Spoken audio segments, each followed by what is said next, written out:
Ladies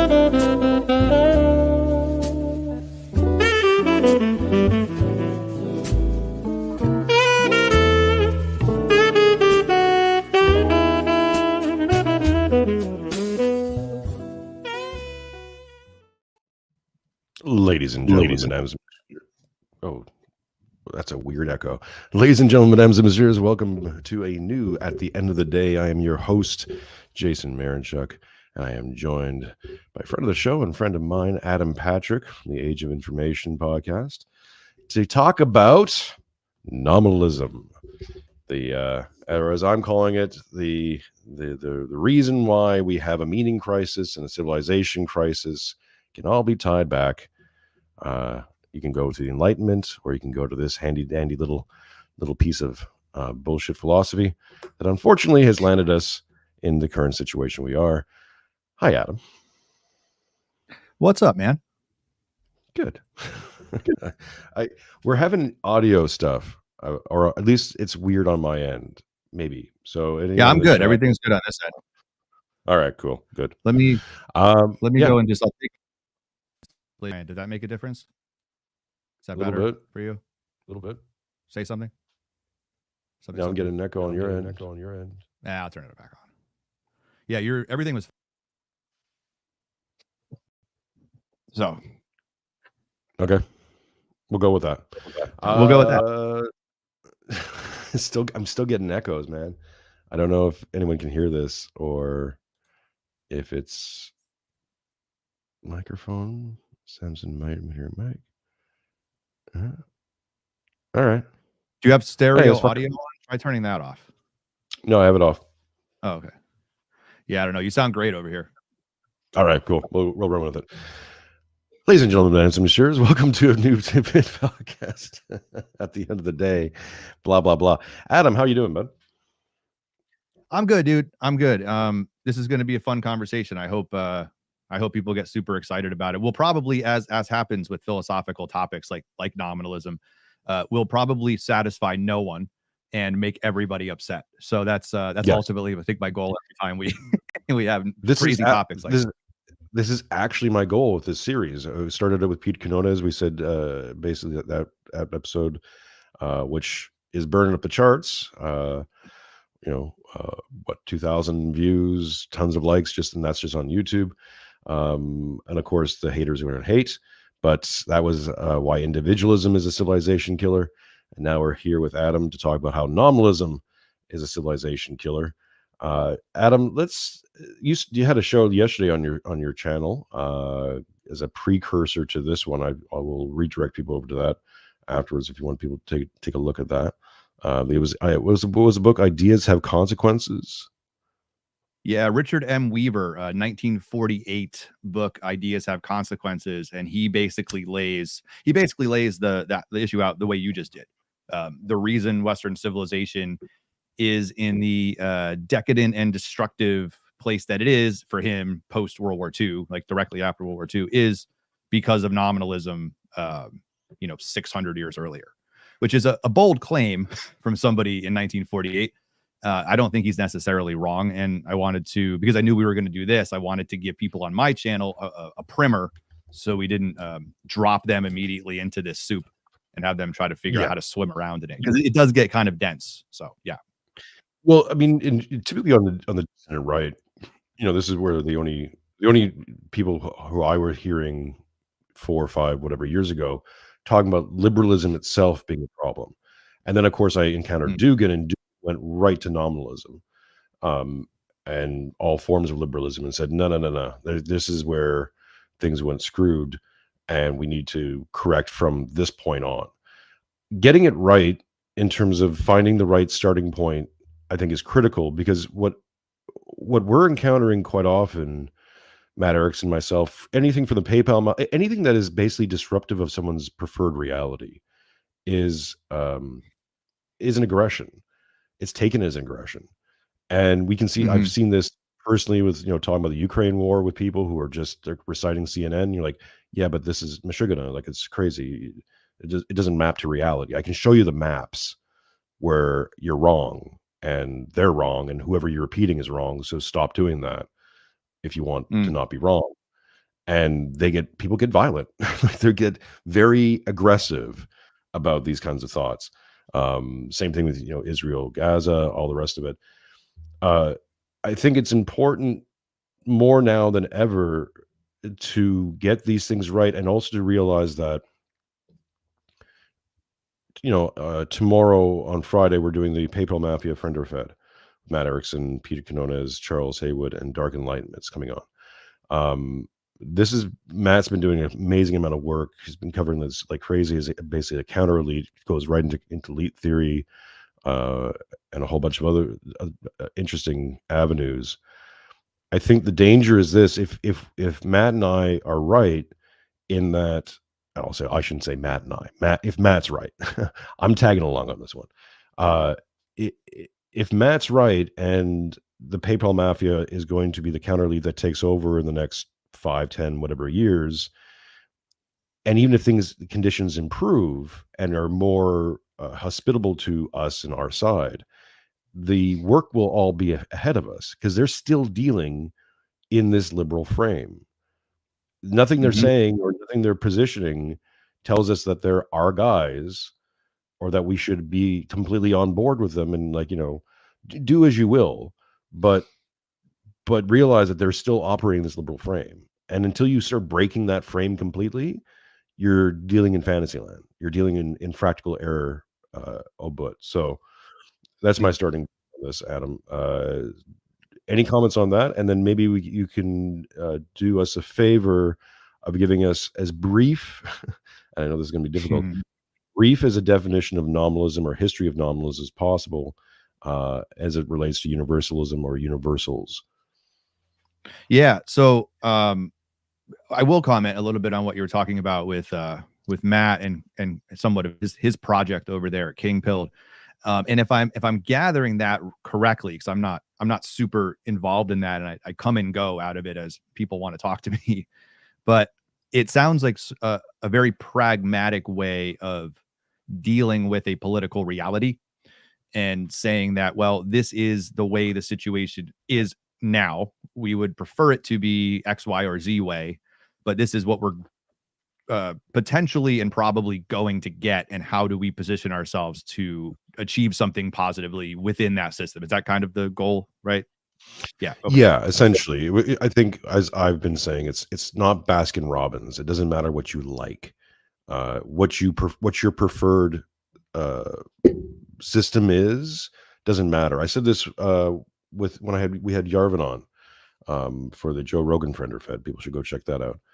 And one of the things I said to him is that, like, what I'm interested in doing is promoting a desire for order. Any order will do. Like, we just need to get order substantiated, even if it's horrible order, as long as it's predictable horrible. then you can start to go, okay, where do I exist in this? What moves do I need to make? What do I say? What don't I say? Who do that kind of thing. What we're living in the West is the schizophrenic stuff where they change the rules every hour of every day. Like, it goes from one extreme to the next, and we're starting to see things pull apart now, where even really blue-pilled normies are at least getting the sense of something's wrong, and they're not happy about it, and they don't know why. And that's fine. Like, I'm not worried about the masses, but I am worried about people who position themselves as thought leaders, even in our little humble space. And if I hear people keep saying things, I'm like, yeah, but you're not getting it. Like, you're. I get the sense that a lot of people will be perfectly happy and consider it a victory if the woke goes away, and they get elevated to tenure or whatever position they want. They get to be the next Jordan Peterson or whatever. And that's a fine thing to want, but the problem is still ahead of you. And I got a kid. So my thinking is generational. It's like, if I die tomorrow and the problem gets fixed the day after the problem, my daughter's still going to have all the other problems ahead of her, like, and her kids and all generations. So figuring this out and getting it right is, I think, critical. Sorry, Adam, not to Yeah, no, I interrupt mean, you, but that's great clarification, I think, for just for the listeners too, and myself. I think what you're kind of alluding to is something maybe called formalism, or where the concept of society writ large is formalized, and so it's Mhm. sort of on paper, or at least empirically understood, that things happen a particular way, and so therefore they're predictable. You know, I'm familiar with the Arvin's thoughts on that. I would also even posit though that all of the metaphysical conversations and posturing about what could or couldn't or should or shouldn't be in the market didn't affect, for example, his Urbit uh, created technology in the market, regardless of whether the market was woke or unwoke. Right. And so there's a Mhm. difference from a philosophical point of view, a difference between how we conceptualize reality and what we do in reality. And I think maybe the best example for people, just to, if the goal is to help people understand, a good example would be something like a hedge fund. And I am lucky or unlucky enough to live in Lower Fairfield County, Connecticut, which is the center of the hedge fund global world. Right. So the hedge fund manager, the guy who's 10, $20 billion that he's managing at any given moment, is looking for an ROI that exceeds market value by a certain percentage point or more, regardless of any posturing, principle, philosophy, right? It's like, this company's tanking, short it. This company's going up, long it. Doesn't matter. What do? They sell blow up dolls. They sell sex toys. They sell dildos. Doesn't matter. It's going down. Short it. Make that money. Get the investors' money. And that kind of practicality, I think, is how certain people have that mentality that I'm going to win no matter what, and my principles don't matter to me. I Mhm. think that your everyday human basically has that same mentality. They just don't have the instinct to kill for it.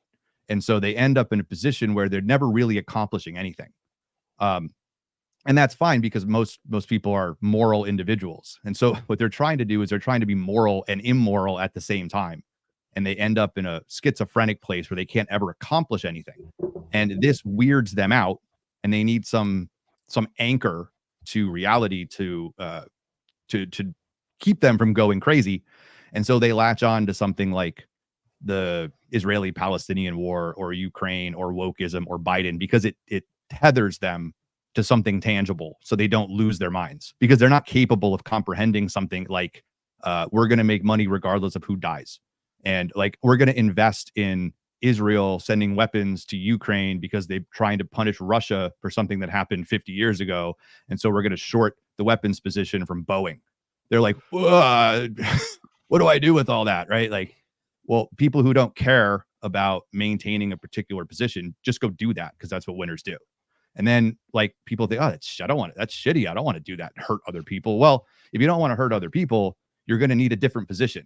Don't tether yourself to something ambiguous if you have a moral certitude about something. And then once you get, I've been talking for what, a minute and a half about this. People are already like, that, I don't know, it's too much. Put on CNN. I can't deal with it. So yeah, I get that. Any reasonable, rational person should be looking out for themselves and their family and generational wealth, or whatever. But a long time ago, I gave up trying to convince other people of this stuff, because they either will or won't get it. And I don't care. Right. It's like, even when it comes to Orthodox Christianity, I'm not trying to convert anybody. I don't care what they do. That's clergy's job. Right. I talk about things I want to talk about and move on. Um, as far as making that a thing, I think it's cool, man. I like watching it from the outside, especially Matt's stuff, because he's such a like a free off the cuff thinker, and you can see things play out in time. And it's like, that's a really good observation, like really good observation. And then you watch people kind of like pick up the breadcrumbs that he's dropping around and try to do stuff with it, especially in the Discord group. It's really fun to watch. But ultimately, he's going to be disappointed, because the vast majority of those people will just talk about it on Discord, and they'll never do anything with it ever. And that's just it. Like, Well, suck it up and deal with that. I mean, shout out to the King Pill Discord. Everyone should go and sign up Indeed. if you're a fan of this show. Give Matt some shekels. Let him pay some bills. It's go over to Subscribe Star at King Pilled, or go to Subscribe Star, type in King Pilled, sign up. I'm there quite regularly. spitballing ideas. It's becoming a little tiny think tank though, and I agree with you.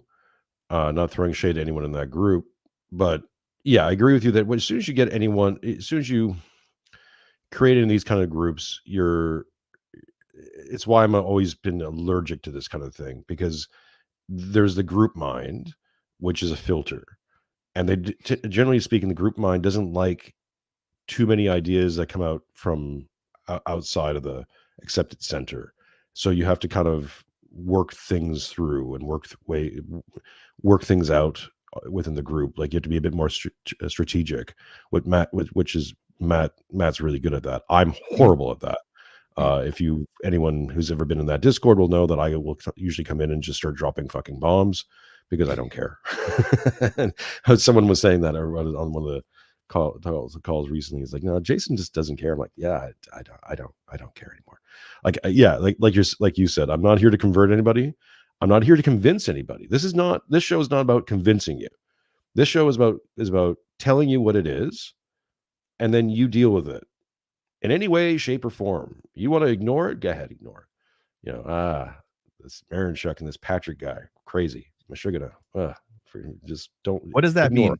I know that word. It's like some kind of Yiddish. It's Yiddish for crazy. For crazy. For screwed up. Yeah, I'm reclaiming Yiddish. I'm taking Yiddish as my own. I refuse. I mean, there's people who've been, people who don't deserve it. So it's yours now. Exactly. Fuck them. They're not using it, right? I'm going to use it. I wouldn't even go. I speak Yiddish. How can I be anti-Semitic, Adam? I'm just a good old Christian boy who speaks Yiddish. Come on. I mean, it's funny. People use the term anti-Semitic and they think like it just refers to one particular group of people. It actually pertains to many, many, many different groups of people besides that one group of people. I actually hate all of them. So I'm technically perfectly anti-Semitic. I'm actually anti-human. Really don't like human. You're cool. Matt's cool. Everybody else, Pete's cool. There's some cool people, but for the most part, like you're transcending humanity, which by the way is a universal. You are transcending the universal, sir, of humanity.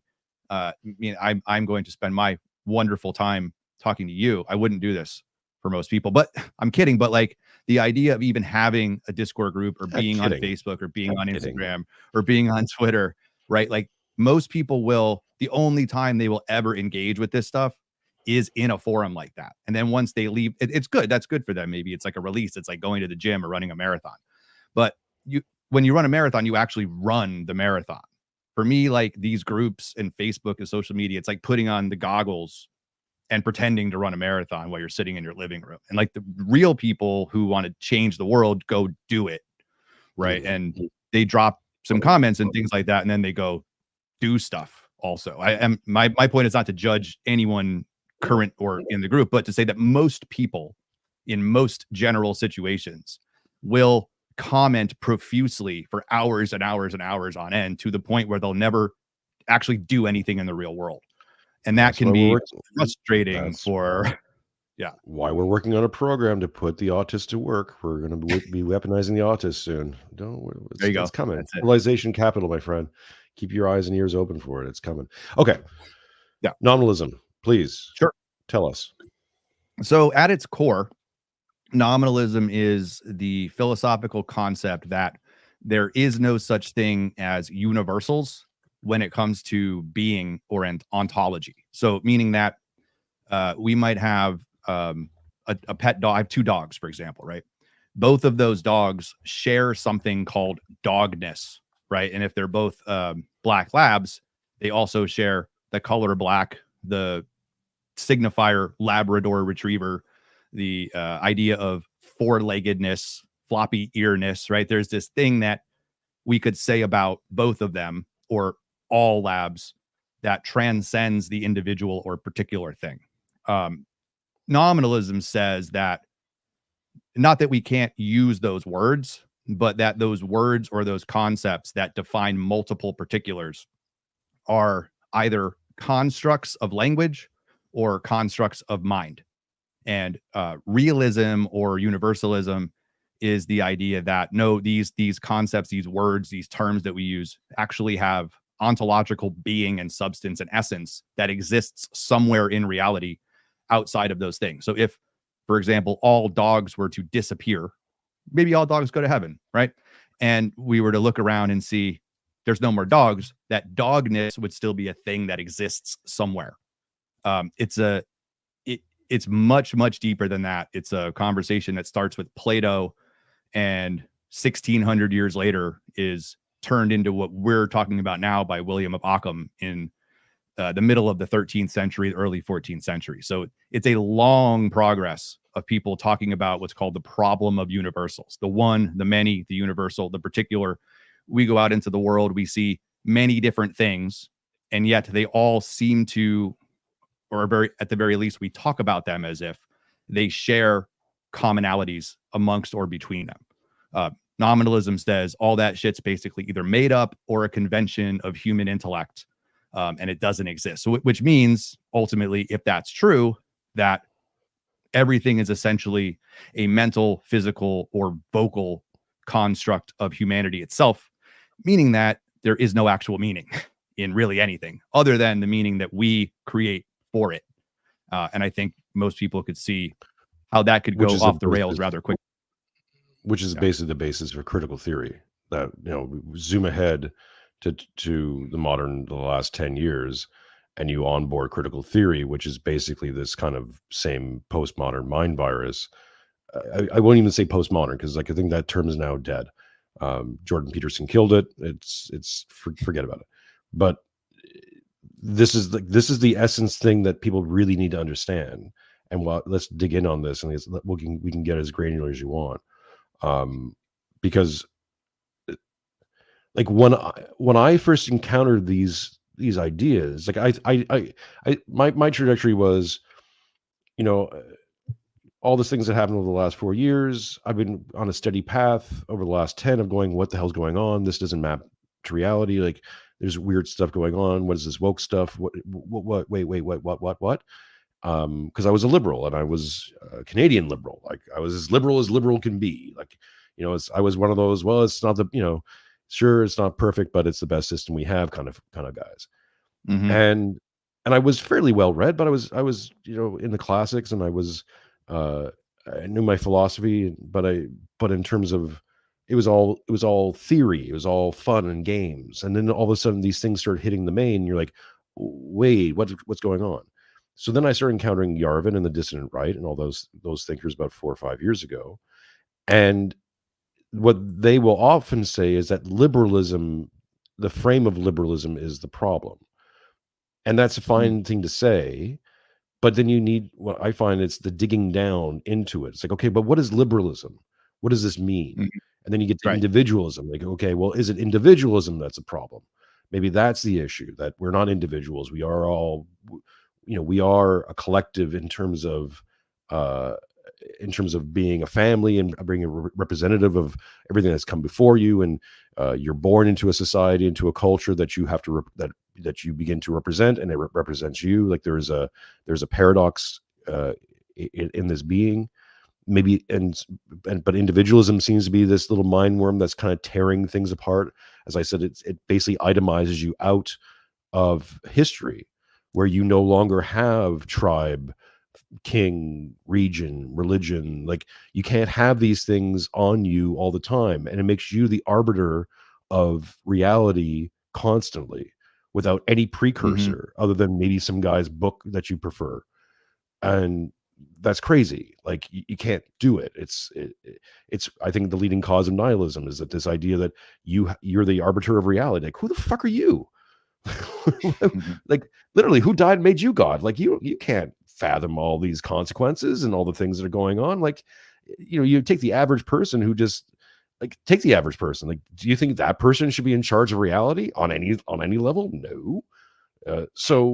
So I think, okay, maybe it's individualism, but then it's like, then I encountered Dugan, and I knew about nominalism. I knew about these guys, but I hadn't really, it was more like old thing that transitioned to this new thing. It's like, no, this is it. Like, for me anyways, and maybe I'll even go back further at some point, but for, I think, the modernist conversation, this is it. Like, this is where things go awry, really, in my thinking. Tell me I'm wrong here, but well, okay. So, in order to say, like, I'm going to try to not make this dry and try to make this entertaining for people as best you I'll can with things like this, right? So I'm on beer it- 1. By beer 2, I'll start getting feisty. yeah, I'm afraid I won't.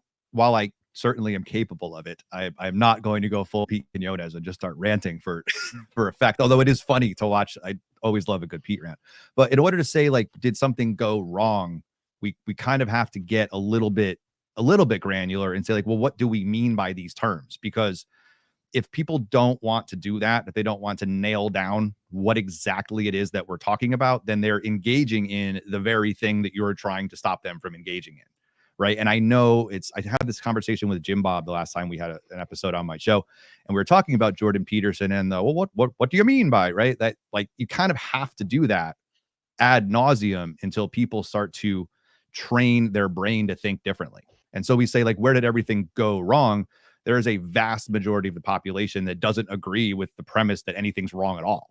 Right. And most of those people probably aren't listening to us. Let's be fair. So the people that are listening to us, do they or do they not agree that there is something wrong? And if they do agree something's wrong, where exactly did it, quote, go wrong? Now, if we take nominalism as the point where it went wrong, then it would be very easy to take a step back from that and say, well, at that point, it must have been right. It must have been correct. Before it went incorrect, it must have been correct.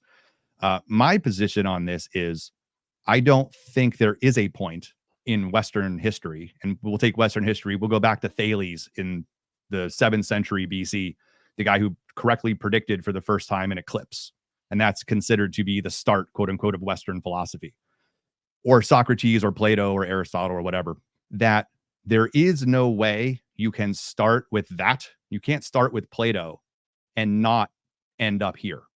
So I find it very difficult when I hear people like Curtis or Nick Land or even Charles Haywood, who I don't know these people personally, but I just listen to them talk. And it's very interesting that they're noting problems, but they all note a different place where the problem, quote, started. For example, of those people, I would say Curtis is the most classical liberal of the three, and probably is a classical liberal to most extents.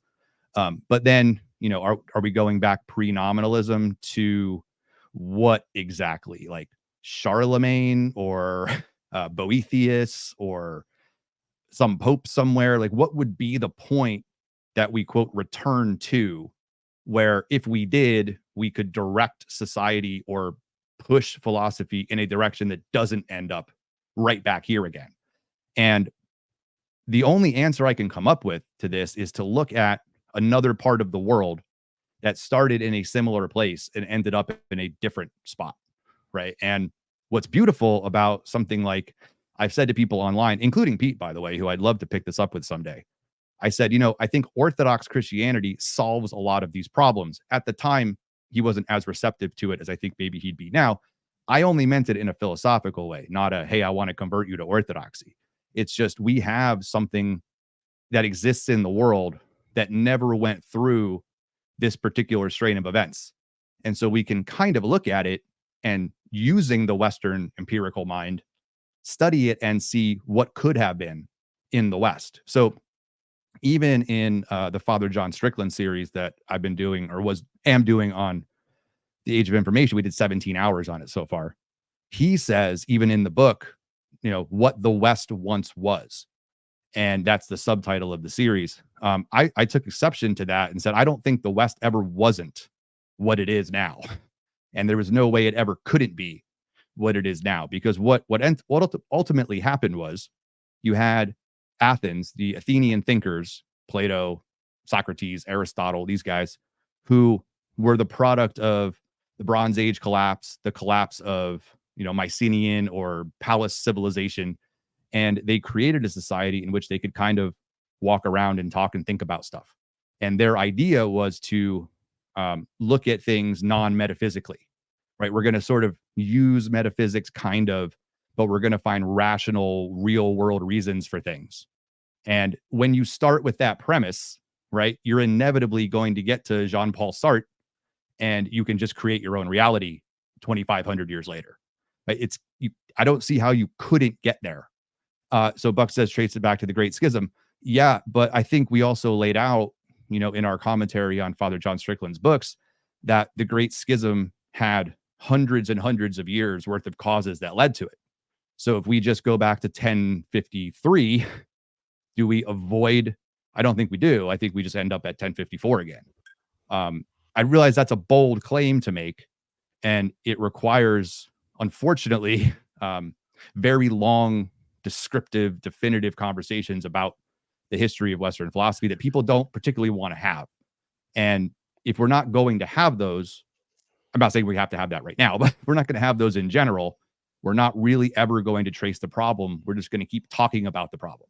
And so my thought is, if there's a way to parse out the worldview of being a quote Westerner, to at least move it from the whole brain to this part, then we can actually go, okay, maybe we can change our entire worldview. So we're not commenting on the West from a Western paradigm. We should try to comment on the West from some other outside paradigm. And this is going to be very difficult for people because, like, how the hell do you do that? Right. I mean, I have ideas on how to do that, but for most people, it's a lot easier just to comment on it. So I don't know if that provides you the answer you're looking for. I don't think there is a way to replay this and not end up right back here again. I'm not looking to replay anything. I reject this idea of return, like going back to this starting point and starting fresh. When I say where we went wrong, it's more like identifying what I was saying to you before we went live is that imagine if you had cancer that gave you superpowers, and you like the superpowers, but realize that cancer is a problem, but are ignoring the cancer because you got all these superpowers. So like it's something you said on your stream the day yesterday as a primer is like all this stuff, right? This is what this is the always the defensive line. Like, yeah, but if you gave up liberalism, if we didn't have liberalism, if we didn't have these ideas, we wouldn't have all these things, this luxury or the things that you enjoy. I'm like, okay, let's just right. I think it's a bold claim, but let's just run with it for a second. Okay. Do you understand that I would give up all this in an instant to live in a civilization where I didn't have to worry about my daughter being fed puberty blockers as a possibility, even like a part of reality that exists? Mm-hmm. I would give up a lot. I'd give it up, all of it, to live in that kind of reality. Sure. Because its current reality is horrifying, especially when you're the father of a young child and you realize that there are stresses and things going on that are beyond your beyond your capability of keeping someone safe. When my daughter was born, here's a little side quest.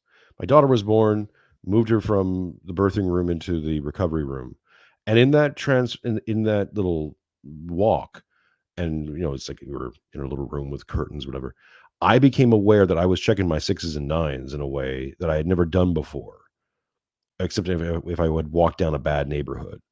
And I became aware of the instinct in me that if anyone had walked into that room in a threatening manner, I would take their fucking life to protect my wife and my child. And that realization was sudden, and you can't explain it. It's not a rational thing. But when you felt it, it, and and then you start structuring your life around that to a certain extent, that you have this instinct to protect. But you're in a situation quite often in the modern world where how do you protect against these things? Like what do you do in these circumstances where some HR teacher identifies your kids as trans because they have a quota to meet, and suddenly they're forcing this shit down your kid's throat without your consent or knowledge. Like, what do you do in this world, right?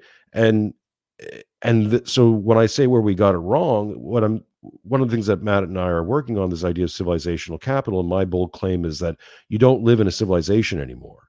We don't live in a civilization anymore.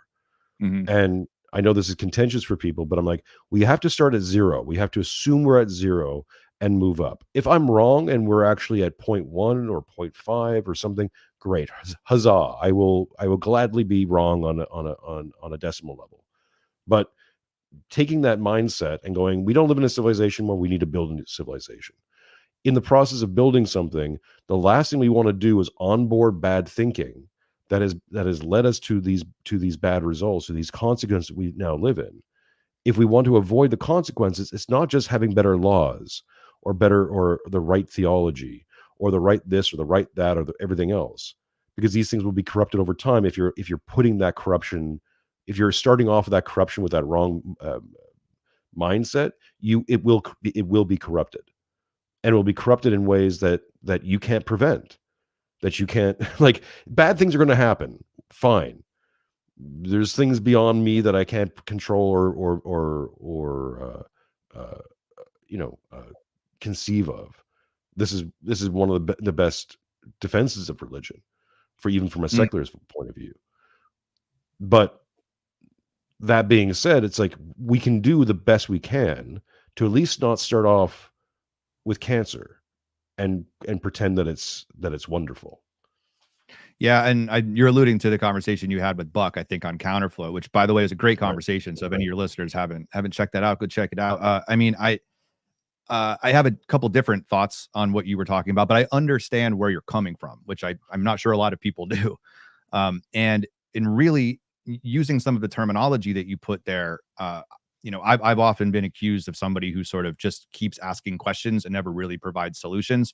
But I will tell you, ultimately, the way that I look at a solution here is to posit something that people have a hard time trying to wrap their heads around, which is it shouldn't be too hard. Is that all of us have a viewpoint of the world that, whether you're a total straight atheist, materialist, empiricist, or you're the strongest spiritual, noetic Orthodox Christian that's ever existed, and you're on your way to sainthood, I think everybody would agree that we have within our mental capacities or spiritual or noetic capacities a bag of lifetime experiences that build up to a complex web of beliefs that influences how we look at the world, how we interact with the world, and how we talk about the world.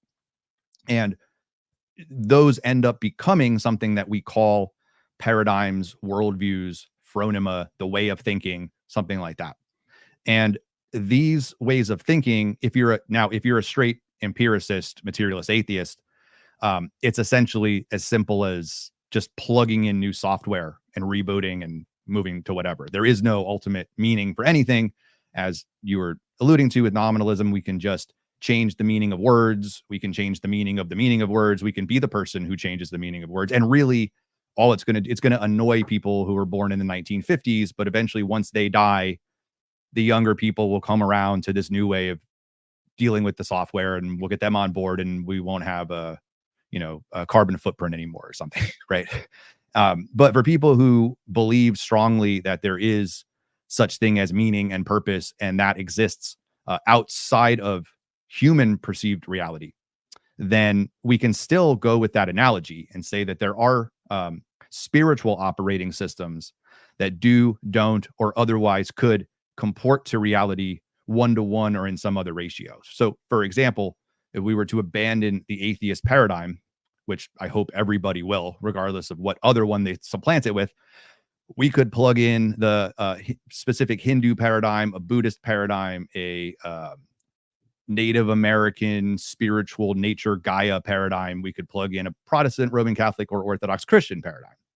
And having spent quite a bit of time exploring those other spiritual traditions, the one that I feel comports best to reality, meaning if you download it into your hardware and you live your life as if it's true, the one that will give you the most trueness of the world is the Orthodox Christian paradigm. I don't say that as somebody who became an Orthodox Christian and is now trying to find a way to word it and sell it to other people.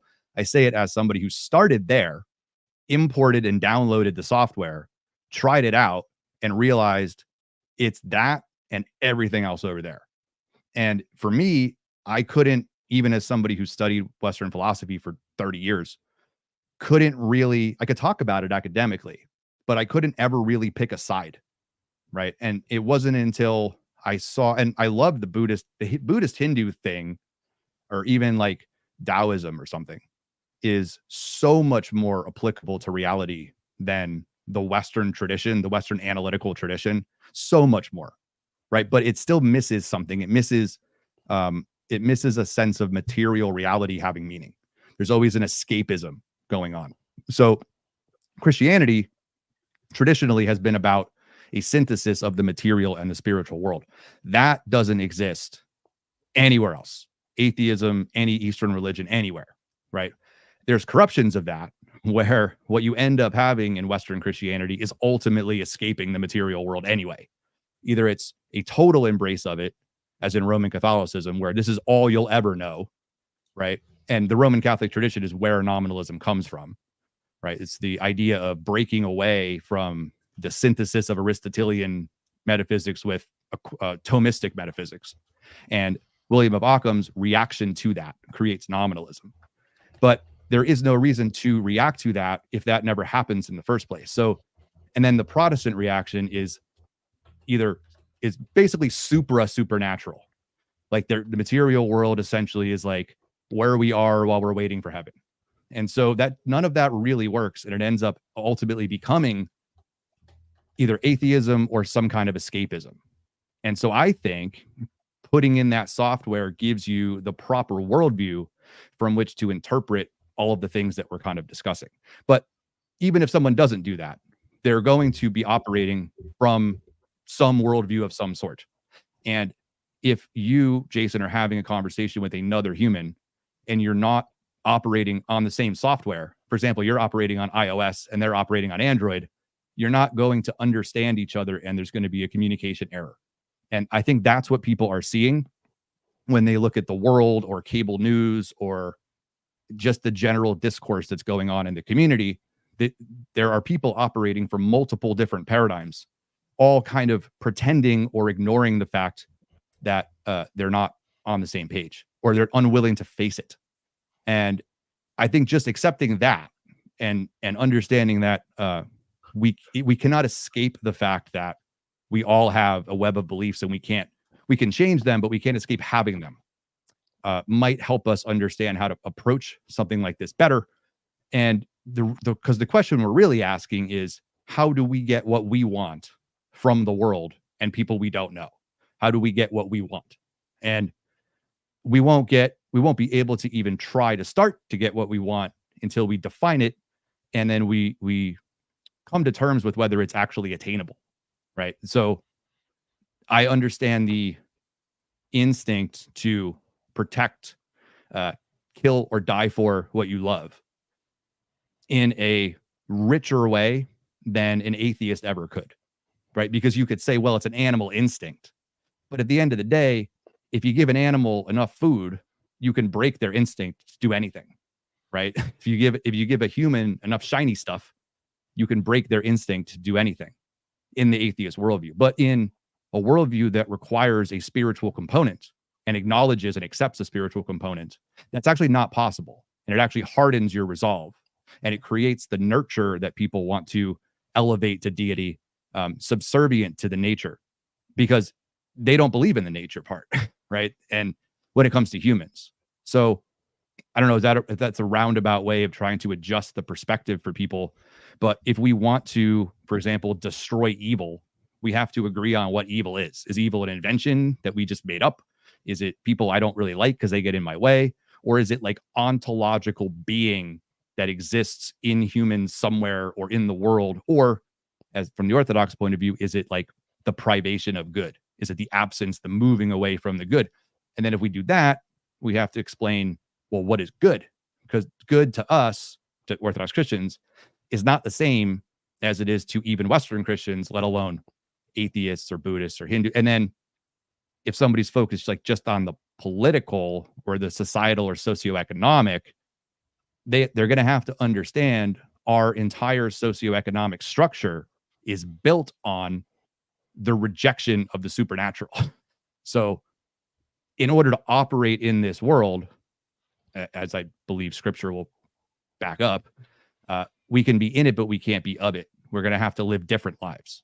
And if we try to achieve a materialistic end, then we are becoming the pragmatic person operating in the world that's against our software. It's not going to work. We're going to find we keep running up against a wall, a barrier, some kind of thing that won't let us continue, and it's going to frustrate us because we're not operating in accordance with our nature.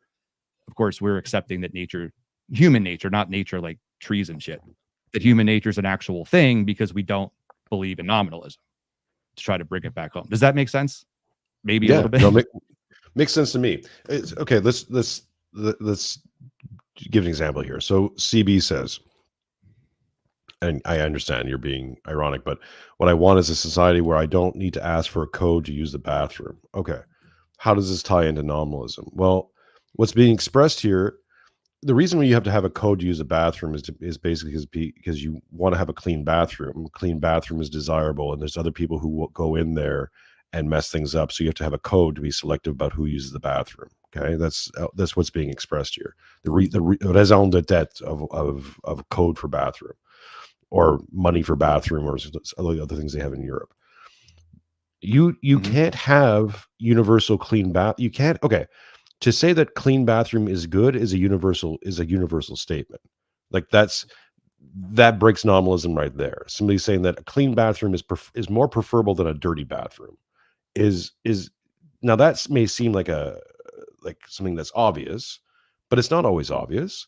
As we did with Matt and I did our last Civilization, Capital and Patchwork reading, we talked about Buc-ee's, and Buc-ee's on its website says it's the home of the world's cleanest bathrooms, the cleanest bathrooms in Texas, how they're putting it. And they put a lot of effort and energy and spend capital in keeping those bathrooms immaculately clean.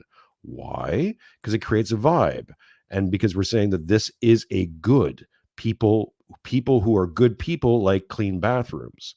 All these statements can't be made within nominalism, because then you're like, well, as long as a facility is there, then clean or unclean is a preferential or subjective statement. I showed the example on that show of, it was British Airlines coming from Pakistan, and they showed a video of the washroom, and it was, as you can imagine, a fucking horror show, and litter all down the aisles and stuff like that. And people are like, well, how this happen? It's like, well, because you're importing people who have a different definitional universal of what a clean bathroom is, or how a facility should be run, or I'm calling it that. I say that they exist in a primal frame. Everything's immediate. They don't have certain respects for certain things. It's not their fault. It's just who they are. It's how they operate. You can't train it out of them. It's not a conditional. For a civilization, people living in the civilizational frame, that shit's untenable. It's disgusting. It's not how things are done. And the deleterious effect upon this, because once you over a long enough time frame with this nominalism crap, is that there's no one left. There's no authority left with the authority to simply go, no, this is wrong. And someone can go, what's a cultural thing? I'm like, yeah, I don't care if it's a cultural thing. It's wrong. And the reason I can say it's wrong is because I say it's wrong. And that's it. You've whittled away the ability to make these definitive statements. This is why I'm saying you don't live in a civilization anymore, because now it's gotten to the point where you can't. Truth is not subjective. Truth is also not situational. Reality is not situational. It exists. You exist in it. We all do. We all access it maybe in different ways, depending on geography, time, whatsoever. But those are all particulars. The big capital R reality, the thing that you need to have substantiated in the minds and hearts of everyone living in this civilization, at least a common reality that everyone functions from, a phronema, if you will, because a phronema will teach you everything from birth to death. It's where ideologies fail. Ideologies can't help you. An ideology is never going to tell you what to do when your dad dies, or when your child's born, or how to handle certain interpersonal relationships as they arise. It doesn't know. The nap is just like, don't aggress on people vaguely. These issues, and even then, this is also why libertarianism fails in the modern world, because even the idea of aggression, well, what is aggression? Is that a universal aggression? Define it. Give it actual borders. Like, tell me exactly what is and what isn't aggression, and then we can have that discussion. But you can't, because it changes from person to person. This is where I think Dave Smith's finally losing his fucking mind, because he's running up against these idiots who are like, but open borders is totally okay. And what do you? Okay, fine. If it is, then it's wrong, and move past it. Maybe you got it wrong. Maybe there's a critical error in this whole fucking thinking that isn't perfect, or isn't supposed to encompass all of reality. It's only supposed to be basically about private property and economies. Everything else is it's inadequate. It don't what are you doing? If maybe communism was all right for communes and organizational structures to a certain scale, maybe you can make that claim. But past a certain point, it falls the fucking apart and becomes murderous. So again, this is where getting these things are right is critical. We need to substantiate universals again, based on not just our authority, but the authority of reality itself. And somebody saying that these things are, and this is what these things are, and these what these things aren't. And if you don't agree, Well, get the fuck away from me. Get the fuck away from me, because you're dangerous, and I have zero time for you. Like, you're either part of this project, and we agree on these terms in the broad and the specific, or you're not my friend anymore. Like, you gots to go. yeah, no, I mean that's essentially been the sentiment from, I guess, our corner of the internet, or our corner of the world, since the coof, for sure. I mean, I have to do that thing that pisses everybody off, but I'm going to do it because it's in my world, it's the fair thing to do, right? For someone to say, and I don't know if that person was being humorous about saying, I want to live in a civilization where I don't need a code for the bathroom. I think, yeah, I mean, CB was right. yeah, well, I mean, if we just take anything like that, I want to live in a civilization where when the light turns green, it means that it turns green right when I get to it, as opposed to I'm sitting there for 25 minutes with a red light and the cross street are green and there's no cars coming. Like, clearly there's something wrong with city planning if I have a red light with no traffic crossing me, right? And so it's like, well, if I lived in a civilization, I'd be able to go right now. This is stupid that I'm sitting here, right? It's kind of the same idea of like, I want to live in a civilization where I don't need a code to get in the bathroom. But if you come into my health food store in Southern Connecticut, there's a code to get in the bathroom. And it's there because people have sex in the bathroom, shoot heroin in the bathroom, bleed and puke and come in the bathroom.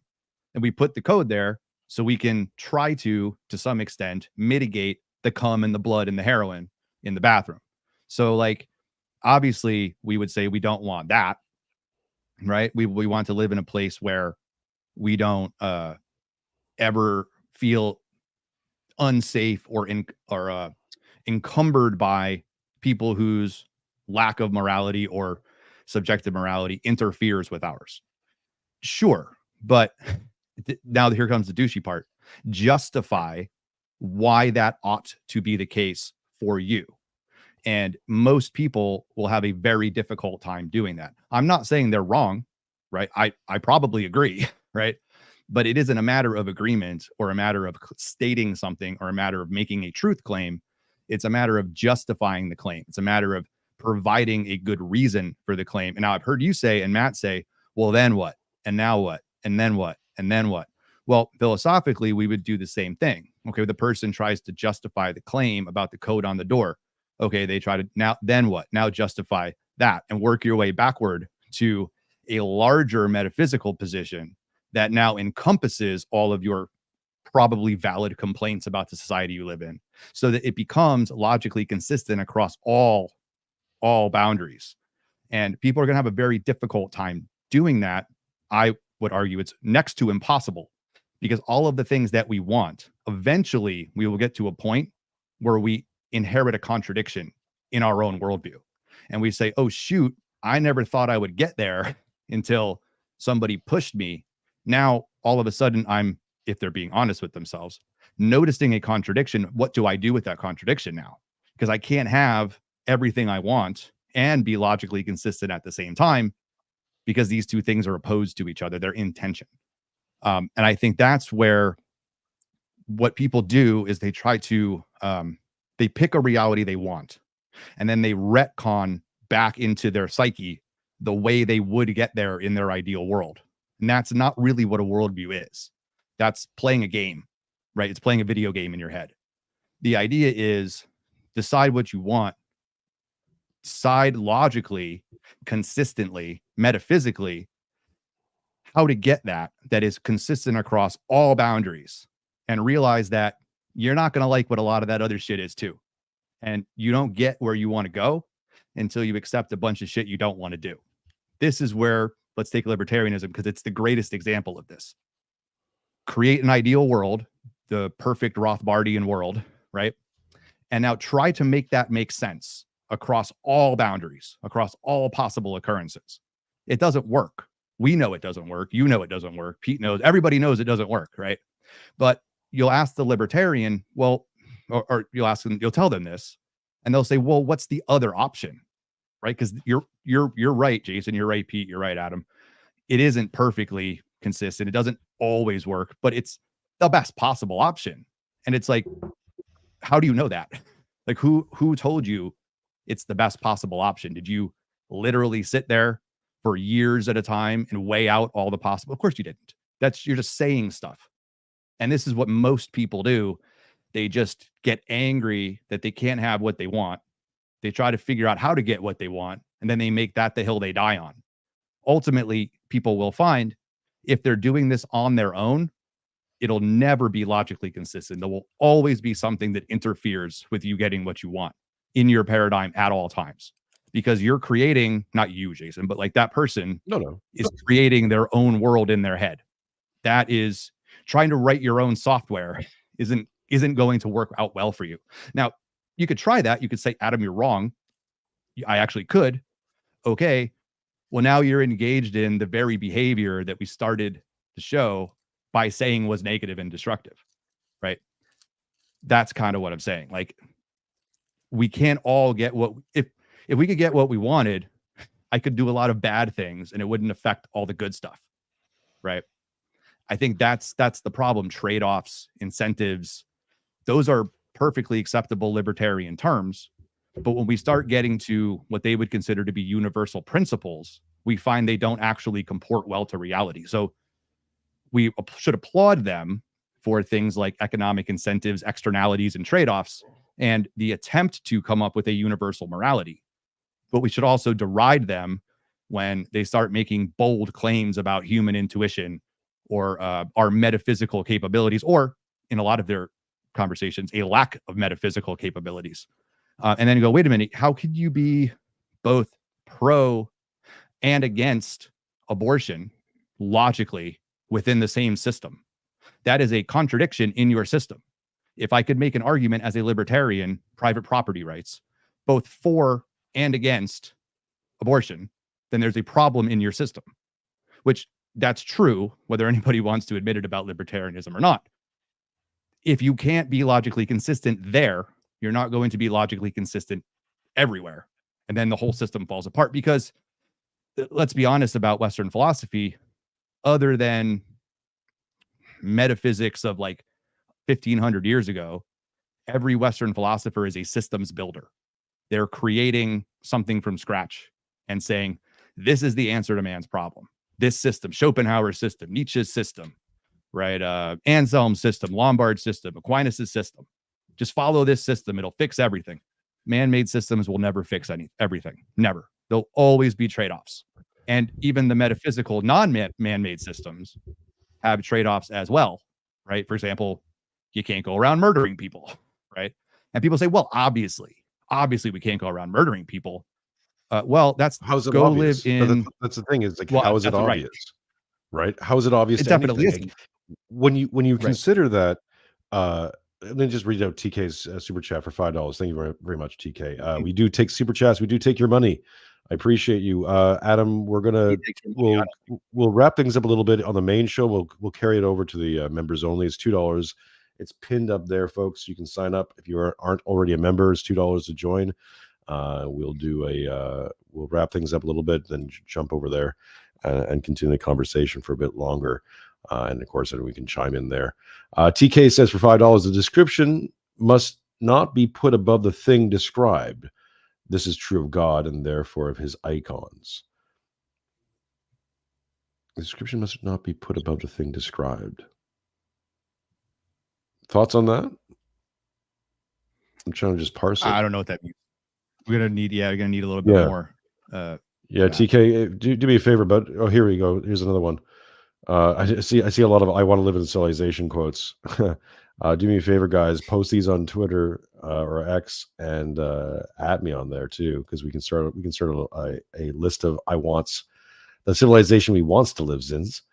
TK says, I want to live in a society where all 30-ish people watching this stream have hit the like button and switch to live chat. Yes, please. Yeah, son. Hit the like button, share, subscribe buttons. Oh, by the way, if you are subscribed, you do the bell thing, because occasionally people aren't notified of the show, and I'm ramping up production. March is going to be a heck of a month. We have Father John Whiteford coming on March 15th to talk about Great Lent, before Great Lent. Nice. And we have Dimes, Dissonant Mama, David Granowski with Matt Erickson. Lou Perez is coming on to talk about some comedy and cancel culture. And of course, we have the Papal Mafia Friend or Fed having on March 1st, which is tomorrow, I guess, for you folks. Today for me, tomorrow for you. Thank you again, TK, for the gifting 5 memberships. Thanks, guys. It's been a rough month. February's been a rough month on a personal level, on many dimensions. I won't get into it, but my life has been the demons have come, and they're crafty. I will give them this. I will give the demons their due. Man, they come at you sideways sometimes in unexpected ways, and you're like, in retrospect, you're like, I could see this coming, and I wasn't paying attention. And you guys got swerved a little bit. Thank you, SB, for gifting 10 memberships to the 2-Bit podcast. I appreciate it, guys. So it's been an interesting month. Let's put it that way, on multiple levels. That being said, we've had the greatest jump up in the show ever this month, since making a few changes. Routinely doing 1,000+ views, getting we just picked up 300 new subscribers in the month of February. I'm very humbled. If you had asked me, if you told me 2 years ago a year ago this was going to be happening, I would have laughed at you. I honestly thought, I had these conversations 2 years ago where like, we're never going to break 1,000 ever on YouTube, and we've far exceeded that. So I appreciate each and every one of you. Thank you very much for supporting me and supporting the show, and continuing having conversations like this. Okay, let's wrap it up a little bit, and then we'll move over to the after show, where we can speak more freely. And I gotta pee. Last thoughts on nominalism. On your bathroom before you take a leak, or you have to put in like 6060 to get in there, or no? No, I'm not going to tell you my code. What are you telling me? Tell you bathroom code? Show up, I'll wake up one day, and all of a sudden it'll be Adam in Australia just peeing my toilet. Like, hey, that's not how it's supposed to go. I'm going to go just because the water spins the opposite way. That's the only way I'm going to spend the $9,000 to fly all the way down there to see you, just so I can prove that's all made up. That's not a thing. Crikey, we call it a swirly down here, mate. That's what we call it down here. Get you a bit of a swirly going on. Last thoughts on nominalism. Any last thoughts? Anything you want to throw out there? Shuck, jive, promote, grift, as you will, Adam. The show is yours. Sure. I mean, I'm obviously no fan of nominalism. I think I might see it in places where people don't think that they're doing it, maybe, and that's going to bother them.